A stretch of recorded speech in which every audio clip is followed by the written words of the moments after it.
By the mid-1860s, virtually nothing that Marx had written in the past was any longer in print.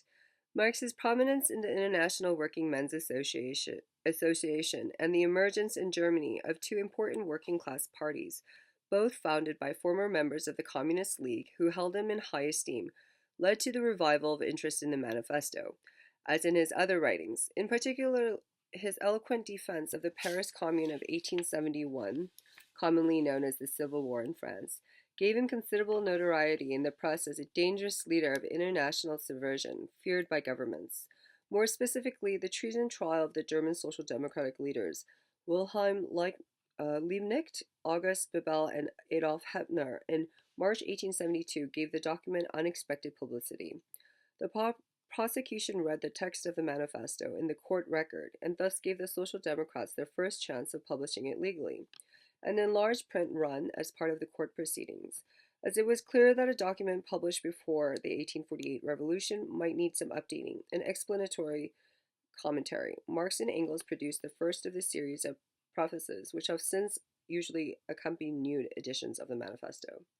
For legal reasons, the preface cannot be widely distributed at the time, but in fact, the 1872 edition, based on the 1866 edition, became the foundation of all subsequent editions. Meanwhile, between 1871 and 1873, at least 9 editions of the manifesto appeared in 6 languages. Over the next 40 years, the manifesto conquered the world, carried forward by the rise of a new socialist labor parties, in which the Marxist influence rapidly increased in the 1880s. None of these chose to be known as a communist party until the Russian Bolsheviks returned to their original title after the October Revolution. But the title manifesto of the Communist Party remained unchanged. Even before the Russian Revolution of 1917, it had been issued in several hundred editions in some 30 languages, including 3 editions in Japanese and 1 in Chinese. Nevertheless, its main region of influence was the central belt of Europe, stretching from France in the west to Russia in the east. Not surprisingly, the largest number of editions were in the Russian language. 70, plus 35 more in languages of the Tsarist Empire, 11 in Polish, 7 in Yiddish, 6 in Finnish, 5 in Ukrainian, 4 in Georgian, 2 in Armenian. There were 55 editions in German plus for the Habsburg Empire, another 9 in the Hungarian, and 8 in Czech, but only 3 in Croat and 1 each in Slovak and Slovene. 34 in English, covering the USA also, where the first translation appeared in 1871. 26 in French, and 11 in Italian, the first not until 1889. Its impact in southwestern Europe was small, 6 editions in Spanish, including the Latin American ones, and 1 in Portuguese. So was its impact in southeastern Europe, 7 editions in Bulgarian, 4 in Serb, 4 in Romanian, and a single edition in Ladino, presumably published in Salonika. Northern Europe was moderately well represented, with 6 editions in Danish, 5 in Swedish, and 2 in Norwegian. Okay. This uneven geographical distribution did not only reflect the uneven development of the socialist movement and of Marx's own influence as distinct from other revolutionary ideologies such as anarchism. It should also remind us that there was no strong correlation between the size and power of social democratic and labor parties and the circulation of the manifesto. Thus, until 1905, the German Social Democratic Party, SPD, with its hundreds of thousands of members and millions of voters, published new editions of the manifesto in print runs of not more than 2,000 to 3,000 copies. The party's Erfurt program of 1891 was published in 120,000 copies, while it appears to have published not many more than 16,000 copies of the manifesto in the 11 years 1895 to 1905, the year in which the circulation of its theoretical journal, Die Neue Zeit, was 6,400. The average member of a mass Marxist Social Democratic Party was not expected to pass examinations in theory. Conversely, these 70 pre-revolutionary Russian editions represented a combination of organizations, illegal for most of the time, whose total membership cannot have exceeded a few thousand.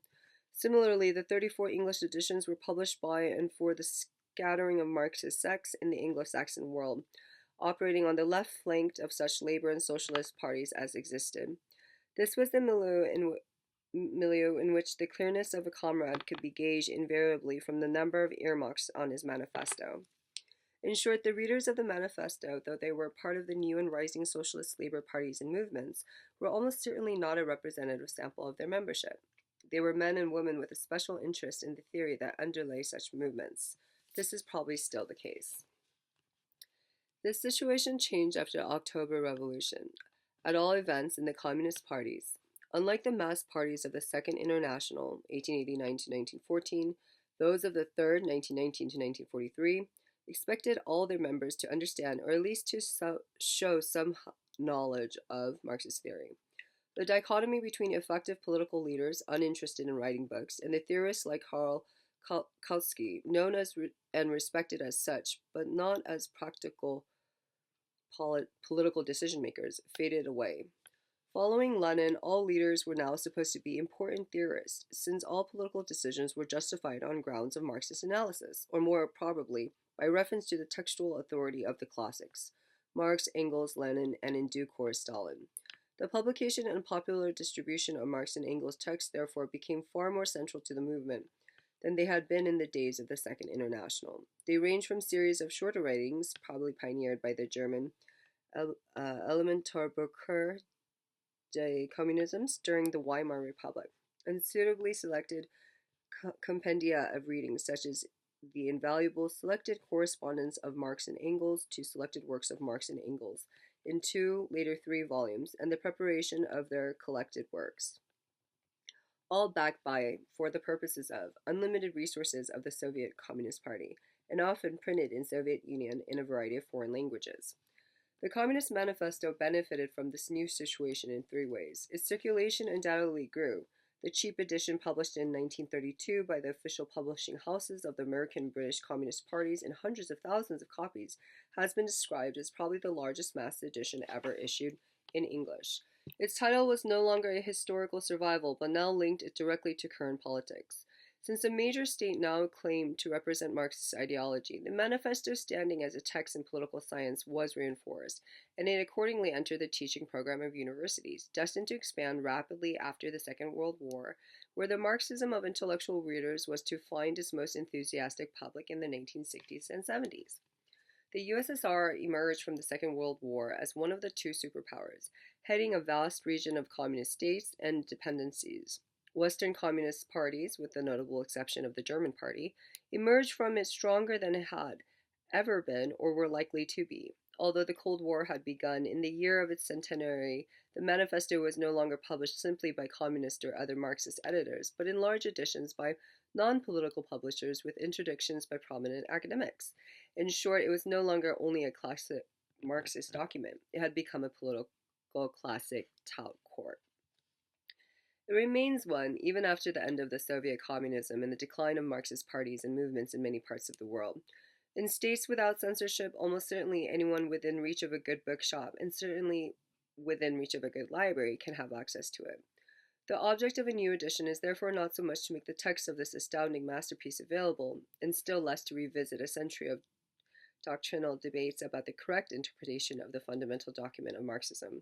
It is to remind ourselves that the manifesto still has plenty to say to the world in the first decades of the 21st century.